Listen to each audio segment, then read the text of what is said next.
Bonjour, bienvenue au Petit Ruisseau. Moi, je suis Magali. Et moi, je suis Blandine.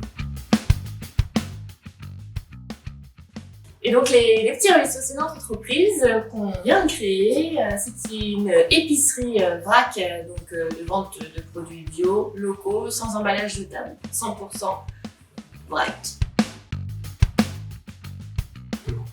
Du coup, on est deux. Deux co-gérantes qui font tout.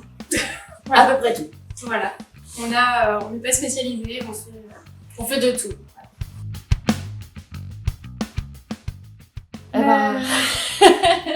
Nos valeurs, c'est principalement l'éthique. Je pense aussi à la gourmandise. C'est fondamental, mais pas que. On est aussi dans le partage, l'échange. C'est vraiment nos valeurs fondamentales aussi. Le Petit Ruisseau.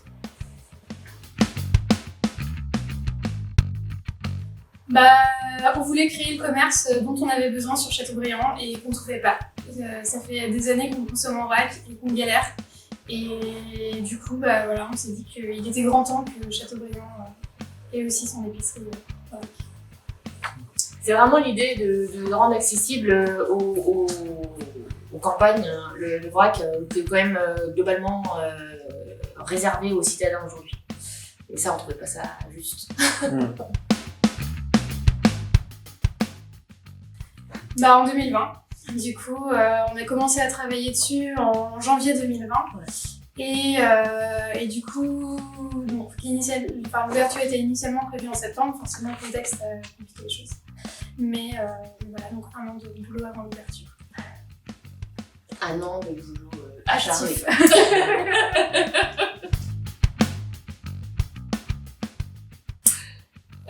Oui, bien sûr. Donc, on a fait des études avant de pratiquer différentes activités, l'une comme l'autre, et d'atterrir dans le milieu du vrac. Pour ma part, ça a été dans le milieu des langues, la traduction technique, et puis dans l'enseignement. Et moi, je suis issue en fait d'une formation d'architecte d'intérieur. Et j'ai pas mal bossé en intérim, dans un contexte difficile. Et je suis venue sur une épicerie vrac parce que je voulais vraiment trouver un emploi qui corresponde complètement à mes valeurs personnelles. Et c'est ça qui a fait qu'on s'est bien trouvés. Voilà. Notre objectif avec cette épicerie, c'était aussi de s'inscrire dans des préoccupations durables, de relocalisation de la production aussi, d'encouragement et de soutien de la production locale, dans un contexte où effectivement on voit bien que la mondialisation des échanges a certes des points positifs, mais aussi ses limites. Et donc ça me semble important, à la fois de soutenir l'économie locale, de soutenir aussi une agriculture et une production qui soit plus respectueuse de l'environnement, plus durable. Et aussi plus viable pour les personnes qui la pratiquent, en fait, tout simplement. Voilà. Donc aussi, la bonne rémunération des producteurs, avoir le moins d'intermédiaires possible, en fait, entre les producteurs et les consommateurs. Et aussi la visibilité. La visibilité sur le produit, sur ce qu'on consomme, savoir d'où ça vient, comment c'est fait.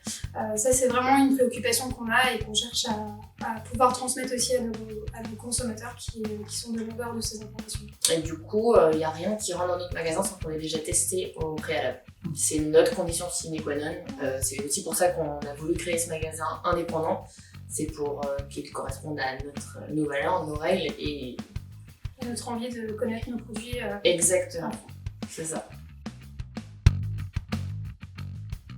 Alors en fait, on veut développer notre activité pour ne pas uniquement proposer en centre-ville de Châteaubriand l'ensemble des produits qu'on propose, mais développer notre activité en ligne, pas au sens national, parce qu'on reste dans une préoccupation à la fois locale, durable, directe, au sens de des productions qui sont autour de chez nous. Et donc l'idée, c'est de développer notre site pour vendre autour de Châteaubriand. Voilà. Et donc que le vrac soit accessible aussi dans les petites communes, les petits bourgs.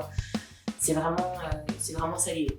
Voilà. Et notre deuxième axe de développement qui nous tient vraiment à cœur et qui a pris un peu plus de temps que prévu dû au contexte, c'est de pouvoir organiser des ateliers pour à la fois partager nos connaissances, notre expérience et en même temps pouvoir échanger avec les personnes et faire avancer en fait le mode de vie zéro déchet. L'idée, c'est vraiment, enfin, on est une entreprise d'économie sociale et solidaire, donc l'idée, c'est vraiment, on a vraiment cette vocation pédagogique et d'échange en fait. Donc l'idée, c'est de créer une émulation autour du zéro déchet. On sait tous que c'est un idéal et on a envie de pousser pour que plus il y aura de monde, plus les choses se développeront de ce point de vue-là. C'est vraiment ça l'idée. Donc c'est une chose d'avoir des produits marchands, c'en est une autre de générer voilà, une espèce de d'émulation autour de ça pour faire avancer cette offre. Voilà, cette offre-là. Quoi. La polyvalence. De la polyvalence. Il y a beaucoup d'organisations. Ouais, et de rigueur. Voilà, et puis sans contact, voilà, le relationnel, c'est très important. Hein.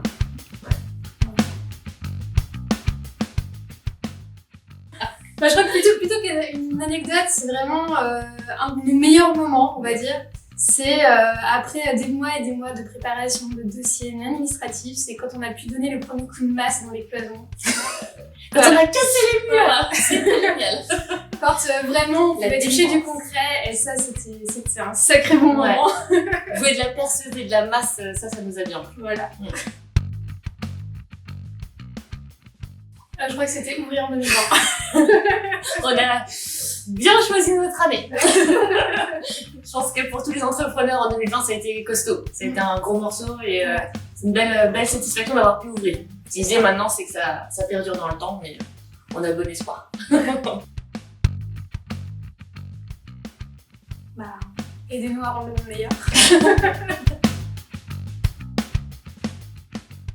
Bah, la perspective de participer activement à un changement plutôt positif en fait. Vraiment d'avoir un métier déjà qui coïncide avec nos valeurs, avec nos modes de vie. Pas laisser un monde trop pollué à nos enfants. Voilà. C'est important. Le chiffre le plus significatif en fait, c'est qu'aujourd'hui un Français fait en moyenne 350 kg de déchets par an, donc par personne. Ça représente une masse énorme et tout ce qu'on peut faire pour réduire ça, c'est important. Ça c'est un peu le chiffre qui nous guide et qui nous sert un peu de référence, déjà pour nous personnellement, parce qu'on suit un peu de près comment nos modes de vie ont permis de réduire nos déchets. Et pas que, puisque en fait ça passe par une réduction des déchets, mais c'est aussi la consommation plus locale, des produits plus sains, une meilleure santé. Réapprendre à organiser la vie familiale en fait. Parce que quand on consomme comme ça, on n'est plus sur un plat qu'on passe au micro-ondes et puis on se met à table. Donc c'est aussi un changement de mode de vie. C'est pas seulement un changement de consommation, c'est un changement de mode de vie au sens large.